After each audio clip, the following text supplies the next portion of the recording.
지난 2주간 동안 조건과 환경을 우리가 넘어서서 믿음 생활 바르게 하자, 또 시험과 시련이 온다 할지라도 우리가 이것을 극복하고 넘어서자 라고 하는 그런 말씀을 드렸는데, 그 말씀이 저에게 주신 그런 말씀이었다 그렇게 생각이 되고, 지난 한 주간 동안 여러 가지 좀 연예일로 많은 그런 속상한 일, 답답한 일들이 있었는데, 그 일 때문에 제가 요즘 3일 동안 잠을 잘 자지를 못해서 이 성대에 염증이 와서 좀 목소리가 이렇게 맑게 들리지를 않은 것 같습니다. 죄송하게 생각을 하고, 모든 것, 또 지난 주간에 한 권사님을 만났더니 너무 힘든 상황 가운데서도 그래도 믿음으로 이겨내려고 몸부림치는 눈물 흘리는 그런 모습을 보면서 저 자신이 더욱더 다시금 새 힘을 얻고 그러면서 이 강단에 섰습니다. 바라기는 오늘 말씀처럼 우리가 오직 주님의 말씀만 믿고 심차게 전진해 가는 그런 믿음의 용사가 되기를 먼저 주님의 이름으로 간절히 축원을 드립니다. 우리가 잘 아는 것처럼 이 블레셋 족속은 본래 가나안 땅에 살고 있었던 그러한 원주민 가운데 한 부족입니다. 그런데 이스라엘 민족이 여호수아의 인도로 가나안 땅에 들어오기를 시작을 하면서 이 이스라엘 백성들과 이 블레셋 관계는 아주 적대적인 관계가 될 수밖에 없었고, 그도 그럴 것이 블레셋 사람들이 생존의 위협을 받게 되었기 때문에 그래서 늘 싸움이 많이 일어나게 되어졌습니다. 하루는 이스라엘과 블레셋이 한판 승부를 겨루기 위해서 미스바라고 하는 곳에 대진하게 되어졌고, 그런데 문제는 실력 차이가 참 많이 났던 것 같습니다. 블레셋 사람들은 사기양양했고 이스라엘 백성들은 이것은 이겨낼 수 없는 싸움이다, 아주 패색이 짙어 보이는 그러한 모습으로 싸움에 임하게 되어졌습니다. 당대의 민족의 지도자였던 사무엘이라고 하는 선지자는 이런 블레셋 앞에서 무기력하고 벌벌 떨고 있는 이스라엘 백성들에게 왜 우리가 이렇게 떨고 있게 되어졌느냐, 우상을 섬긴 죄, 교만했던 죄, 기도하지 않은 죄, 바로 살지 못한 죄 때문에 이러한 결과가 있게 되어진 것을 지적하면서 전쟁에 앞서서 회개 운동이 있어야 한다라고 사무엘 선지자가 외치는 모습이 성경에 기록이 되어지고 있습니다. 다시 말하면 에벤에셀이라고 하는 이 감사의 제단은 아무나 누구나 쌓을 수 있는 것이 아니라 그 전에 우리에게 있어야 하는 것이 그 무엇이 있다라고 하는 것을 우리에게 교훈해 주는 그런 내용의 말씀들이 기록이 되어지고 있습니다. 이스라엘 백성들은 이 에벤에셀의 감사의 제단을 쌓기 이전에 3가지의 조치가 있게 되어집니다. 먼저는 첫째로는 우리가 여호와께 범죄하였습니다, 부르짖으면서 고백하며 종일 금식하는 그러한 부르짖음이 있게 되어집니다. 그리고 나서는 우리를 블레셋 사람의 손에서 구원하게 하소서라고 하나님의 구원을 시급하게 요청을 합니다. 그리고는 온전한 번제를 드립니다. 온전한 번제라고 하는 것은 하나님께 드리는 희생을 의미하고, 그 희생은 내가 죽는다라고 하는, 다시 말하면 온전하게 하나님 앞에 영광을 올려드리고 죽든지 살든지 주님의 뜻이 이루어지는 그런 믿음의 결단을 가지고 온전한 번제를 드렸습니다. 이 3가지의 조치를 취하고 난 다음에 드디어 놀라운 기적과 같은 역사가 나타나게 되어졌습니다. 성경 말씀 가운데 보면 그렇게 의기양양했던 블레셋 사람 군대에 우레가 갑자기 발하기를 시작을 합니다. 그랬더니 그들이 그 우레 소리를 어디에서 적군이 밀려오는 줄 알고 허겁지겁 도망가기를 시작을 했고, 결국은 이스라엘 백성들이 그들을 추격해서 다 물리치고 대승리를 거두게 되어지는 역사가 있게 되어졌다라고 하는 것을 성경은 말씀해 주고 있습니다. 그 결과 미스바와 센 사이의 돌을 취하여 에벤에셀의 기념비를 세우게 되어집니다.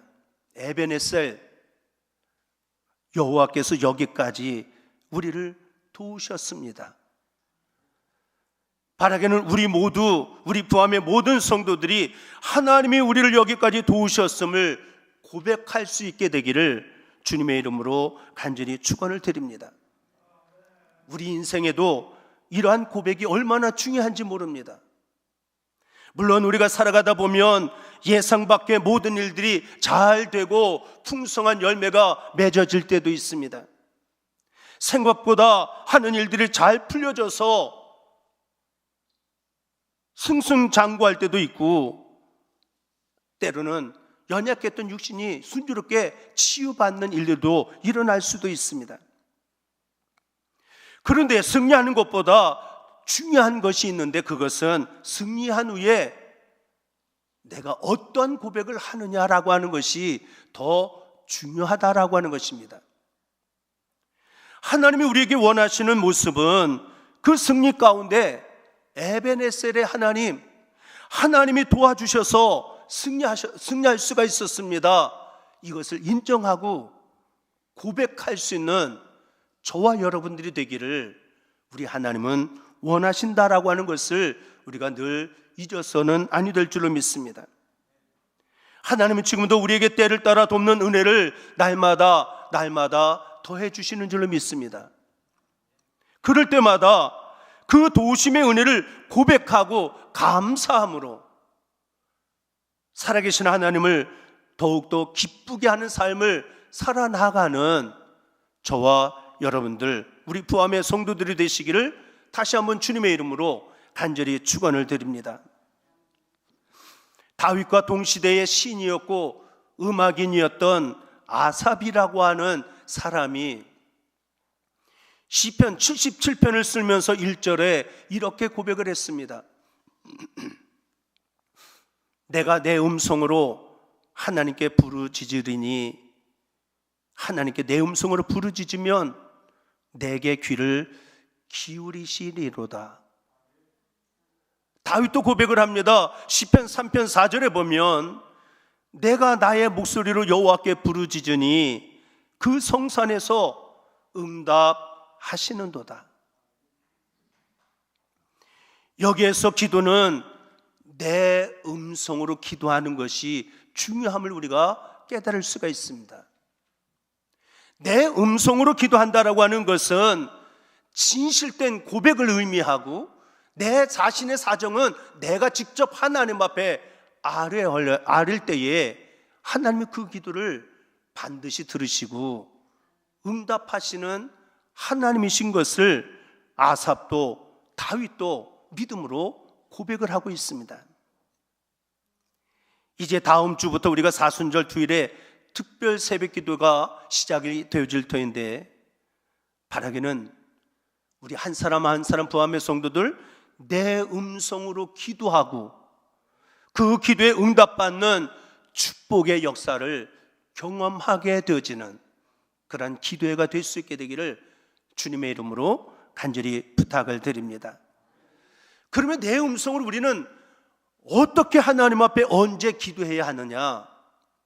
시편 50편 15절에 있는 말씀 가운데 보면 환난 날에 나를 부르라 내가 너를 건지리니.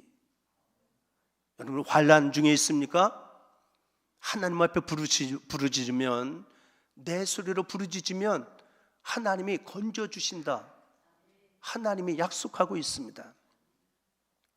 때로는 심령이 상할 때에, 다른 말로 하면 괴롭고 속상할 때에 기도해야 합니다.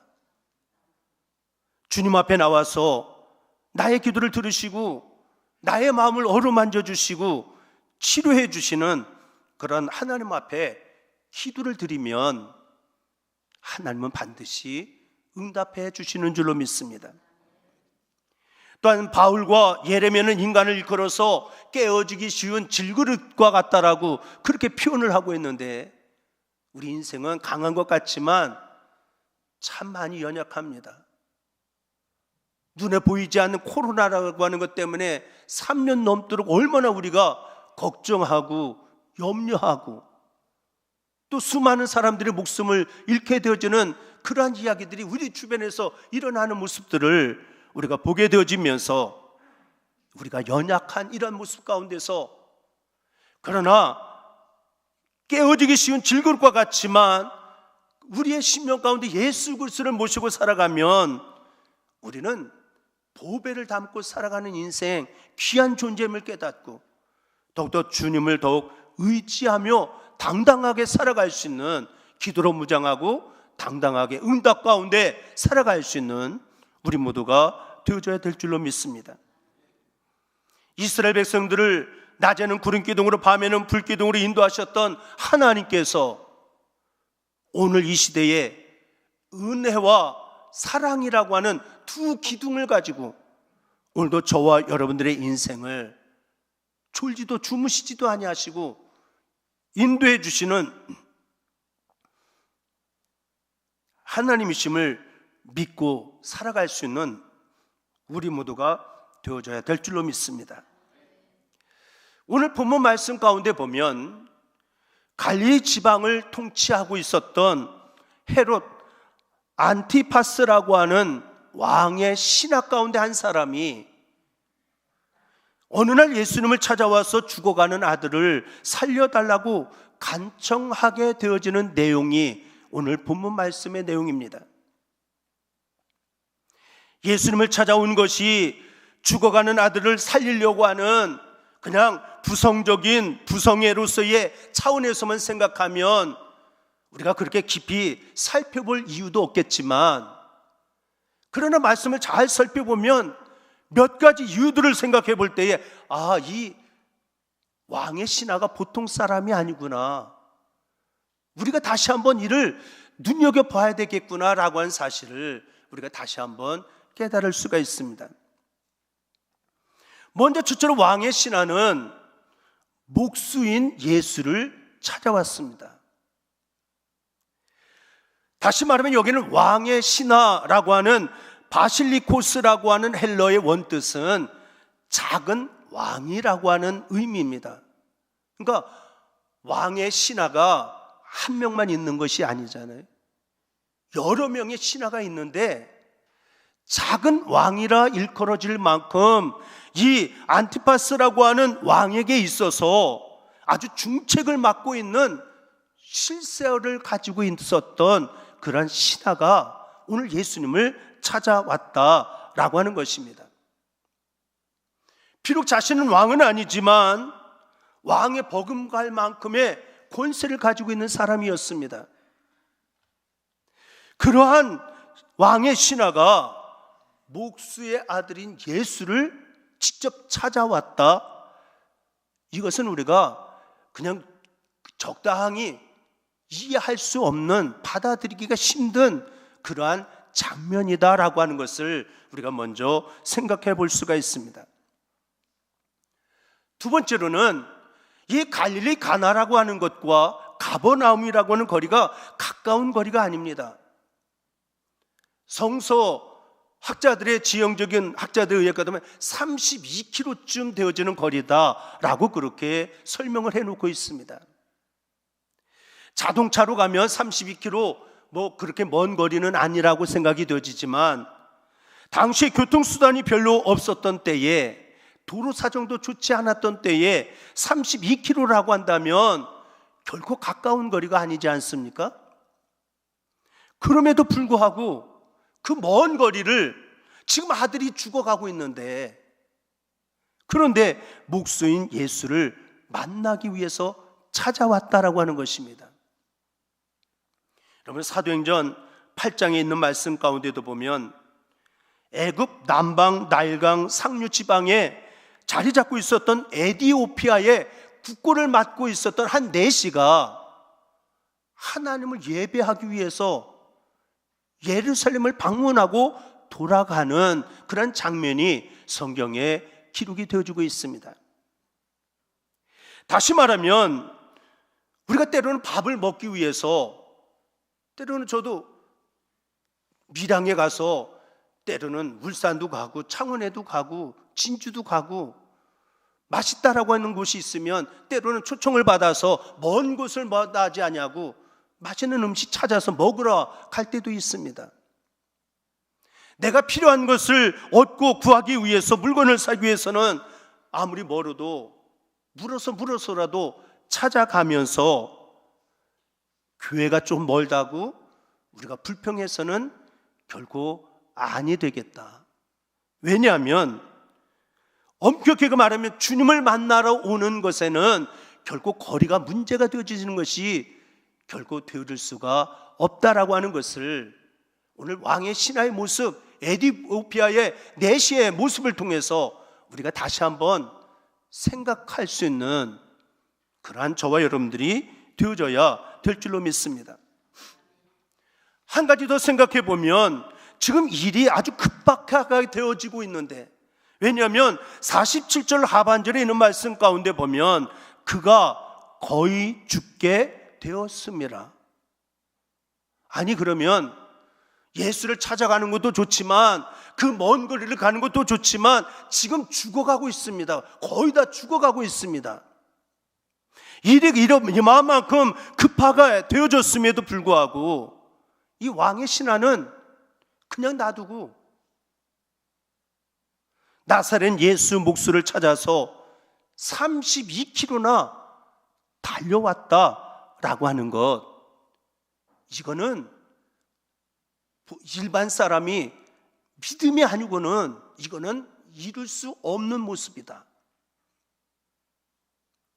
이러한 평가들을 가지고 볼 때에 이 왕의 신하가 지니고 있었던, 참 우리가 본받아야 할, 우리가 인생 가운데 만나지는 문제가 있지만 이 문제를 해결하기 위하여 우리가 어떤 믿음으로 무장해야 하는지, 말씀 속에서 우리는 두 가지의 모습을 이 시간 말씀을 증거하고자 합니다. 먼저 첫째로는 끈질기고 아주 강한 신앙을 이 왕의 신하는 소유하고 있었습니다. 죽어가고 있는 아들을 놔둔 채 32km를 달려와서 예수님을 찾아왔다는 것 자체만으로도 얼마나 그의 신앙이 강인하고 철저한 신앙이었는가라고 하는 것을 분명하게 우리에게 보여주고 있습니다. 더군다나 그가 예수님을 찾아와서 내 아들의 병을 고쳐달라고 그렇게 간절하게 달려와서 예수님 앞에 간청을 했는데, 주님께서 하시는 말씀이 48절에 보면 너희는 표적과 기사를 보지 못하면 도무지 믿지 아니하리라. 이야기는 한마디로 핀잔을 주는 것과 마찬가지입니다. 하지만 이 왕의 신하는, 아니 내가 이 이야기 듣자고 여기까지 달려왔나, 얼마나 속상한 생각이 들겠습니까? 자존심이 얼마나 상하겠습니까? 그럼에도 불구하고 그것이 문제가 되지 아니하고 물러서지 아니하고 주님 앞에 이렇게 이야기합니다. 49절에 보면 주여 내 아이가 죽기 전에 내려오소서. 마태복음 15장에 있는 말씀 가운데도 보면 가난한 여자가 귀신 들린 딸을 고치기 위해서 예수님을 찾아오는 장면이 있습니다. 예수님을 찾아왔더니 예수님이 뭐라고 말씀하셨습니까? 자녀의 떡을 개들에게 줄 수 없다. 상당히 모욕적인 말을 들은 것과 마찬가지 아닙니까? 그러나 그 또한 그런 수치에도 불구하고 물러서지 아니하고, 개들도 제 주인의 상에서 떨어지는 부스러기를 먹나이다 라고 고백하는 가운데 그 믿음으로 응답받게 되어지는 역사를 경험하게 되어졌다라고 성경은 증거를 하고 있습니다. 왕의 신하나 가난한 여인과 같이 굴욕감을 가지고 만약에 그와 같이 행하고 돌아갔다라고 한다면, 결국은 아들이나 딸의 병은 고침받지 못했을 것, 너무 당연한 것 아닙니까? 그런데 돌아가지 아니하고 강하고 굳세게 끝까지 매달리는 신앙으로 아들이나 딸의 병을 고치는 놀라운 역사를 힘있게 되어지게 되어진 줄로 믿습니다. 구약 성경에도 보면 열왕기하 5장에 보면 아람 나라의 군대 장관이었던 나아만이 문득병으로 죽어가다가 한 가지 소망을 가지고 엘리사를 찾아왔습니다. 그런데 나와보지도 않고 한 종이 나와서 저기 요단강에 가서 7번 씻으라고 합니다. 너무 자존심이 상해서 처음은 자존심 때문에 분노했던 그러한 나아만이었지만 나중에 그 자존심 다 내려놓고 요단강에 가서 7번 들어갔다 나왔더니 어린아이보다 더 깨끗하게 피부가 되어지는 기적을 체험하게 되어지는 역사가 있게 되어졌다라고 성경은 이야기를 하고 있습니다. 기분이나 분위기나 여건 때문에 우리가 물러서거나 등을 돌리면 하나님이 주시고자 하는 은혜를 받기가 어렵겠지만 이 왕의 신하처럼 끈질기고 강인한 신앙으로 물러서지 않는 신앙으로 무장하며 나간다라고 한다면 저와 여러분들의 삶 가운데도 언제나 크고 넘치는 은혜를 받게 되어질 줄로 믿습니다.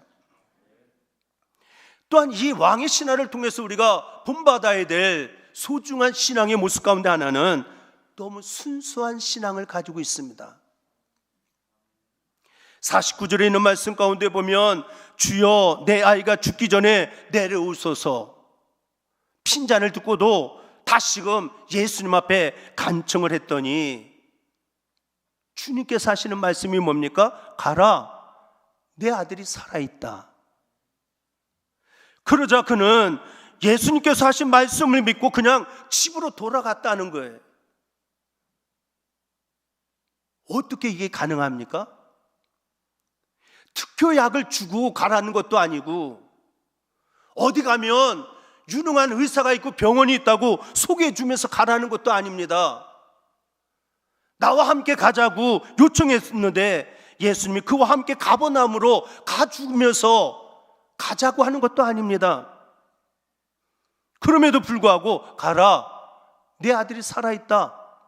주님의 이 말씀 한마디 그대로 그냥 순수하게 아멘, 그 말씀을 그대로 받고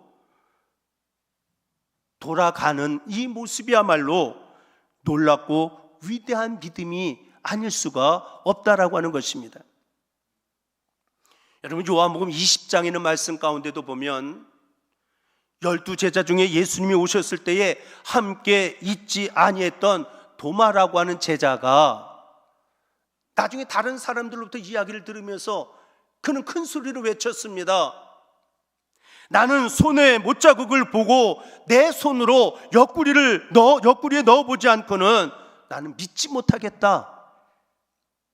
이렇게 의심했던 도마에게 예수님께서 29절에서 이렇게 이야기를 합니다.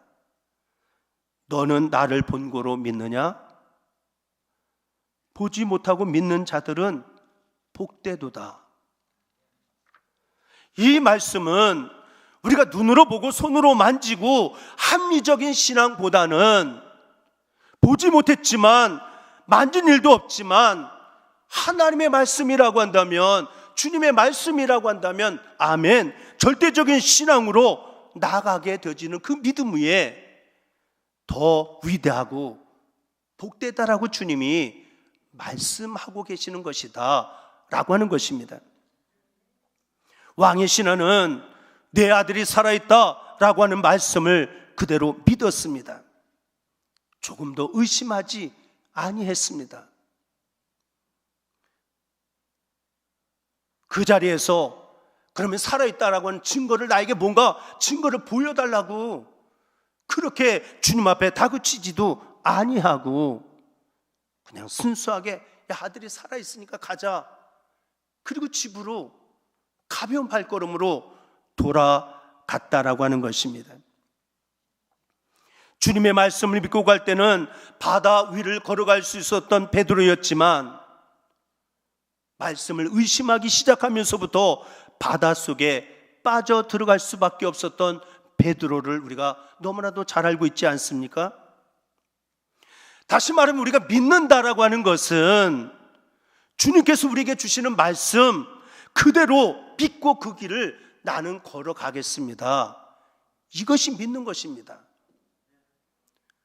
주님이 말씀하셔도 아니요, 나 그거 믿을 수가 없는데요. 나 그렇게 살 수가 없는데요.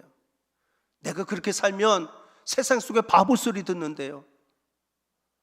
그래도 주님은 그대로 그 길을 걸어가는 자를 믿음의 사람이라고 오늘도 우리에게 말씀하신다라고 하는 것을 우리가 기억하고 주님의 말씀 그 자체가 바로 증거가 되고 보증이 되며 확신이 됨을 우리가 기억하며 신앙생활할 수 있는 저와 여러분들이 되어져야 될 줄로 믿습니다. 그러면 이렇게 강인한 신앙, 순수한 신앙을 가졌던 이 왕의 신하, 그 결과가 어떻게 되어졌느냐? 첫째로는 아들이 살아났습니다. 집으로 가는 도중에 집에서 오고 있는 종들을 만나게 되어집니다. 그 종들은 주인에게 기쁜 소식을 전하기 위해서 무슨 소식을? 아들이 살아났습니다. 이것을 전하기 위해서 종들이 오다가 만나게 되어졌습니다. 52절에 보니까 아들이 언제 살아났느냐고 물어보았더니 어제 7시, 우리의 시간으로 얘기하면 오후 1시에 아들이 살아났습니다. 열이 떨어졌습니다. 놀랍게도 예수님께서 아들이 살아있다 가라 말씀하셨던 그 시간이 바로 그때였음을 왕의 신하는 깨닫게 되어졌다라고. 우리는 여기에서 믿음에 응답하시는 주님의 능력과 사랑을 발견할 수 있어야 될 줄로 믿습니다.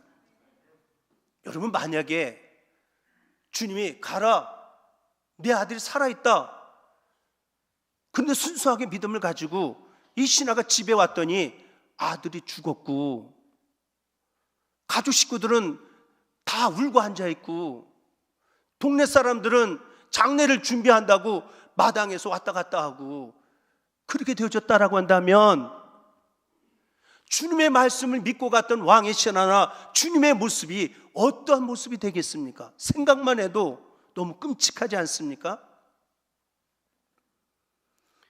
다시 말하면 믿는 자에게는 반드시 응답하시는 주님이시다, 말씀대로 행하시는 주님이시다라고 하는 분명한 확신을 갖고 믿음 생활할 수 있는 그러한 체험이 있어지는 우리 모두가 되어져야 될 줄로 믿습니다. 그리고 두 번째는 주님이 말씀하셨던 그때가 오후 1시 그때부터 살았구나. 그 후로 자신과 더불어 온 가족이 예수를 믿게 되어졌다. 여러분, 왕의 신하라고 하는 한 사람이 이렇게 믿음이 좋은 믿음으로 무장하고 주님 앞에 인정받는 믿음으로 주님의 응답하시는 축복의 역사를 경험했을 뿐만 아니라 그로 말미암아 온 가족이 다 구원받는 역사가 있게 되어졌다라고 성경은 이야기를 하고 있습니다. 여러분, 내가 정말 구원의 감격과 기쁨을 가지고 내가 먼저 믿음 생활 바르게 잘하면, 먼저 믿는 내가 먼저 바르게 하면 우리 자녀들이 그 믿음을 배우게 될 것이고 지금 믿음 생활하는 초년 믿음 생활하는 분들이 그것을 따라오게 되어져 있습니다. 그런 면에서 보면 먼저 믿는 우리가 부모님들이 더욱더 영적인 신앙이 있어서 믿음 생활이 있어서 사명감과 책임감을 가지고 믿음 생활 바르게 잘 해야 될 줄로 믿습니다. 나 때문에 우리의 가정이, 나 때문에 우리 자녀들이, 나 때문에 우리 부모가 구원받았습니다 라고 말할 수 있는 일들이 있어질 수 있도록, 그러기 위해서 내 자신이 먼저 철저한 신앙, 그리고 말씀의 신앙으로 더욱더 철저하게 무장되어져야 이러한 놀라운 역사를 우리도 경험하게 되어진다라고 하는 사실을 기억하면서 내가 묵묵히 이런 믿음을 가지고 걷다 보면 언젠가는 우리의 가족 식구들이, 부모가, 자녀들이 내 뒤를 언젠가는 따라올 때가 있을 것이다. 그때를 기다리면서 묵묵히 신앙의 자리를 지켜내는 우리 모두가 되어져야 될 줄로 믿습니다. 그래서 부모의 책임, 먼저 믿는 우리들의 신앙이 중요함을 다시 한번 기억할 수 있는 저와 여러분들이 되어줬으면 좋겠습니다. 말씀을 정리하면서 오늘 왕의 신하, 가라, 내 아들이 살았다. 믿어지지도 않는 말씀인데 그냥 그 말씀 아멘하고 주님의 말씀을 믿고 내 삶이 지금 아들이 죽어가는 현장을 향하여 믿음을 가지고 그 삶의 자리로 확신과 용기를 가지고 힘차게 전진했던 이 왕의 신하의 그 아름다운 발걸음을 저와 여러분들도 함께 내딛고, 그래서 심차게 믿음의 길을 걸어감으로 하나님의 구원하는 역사, 치유하는 역사, 회복하게 하시는 역사, 하나님의 능력을 힘입는 축복의 은혜가 함께 할 수 있게 되기를 다시 한번 주님의 이름으로 간절히 축원을 드립니다. 기도하겠습니다. 사랑의 아버지 하나님, 오늘도 겸손한 마음으로 하나님의 말씀을 받습니다.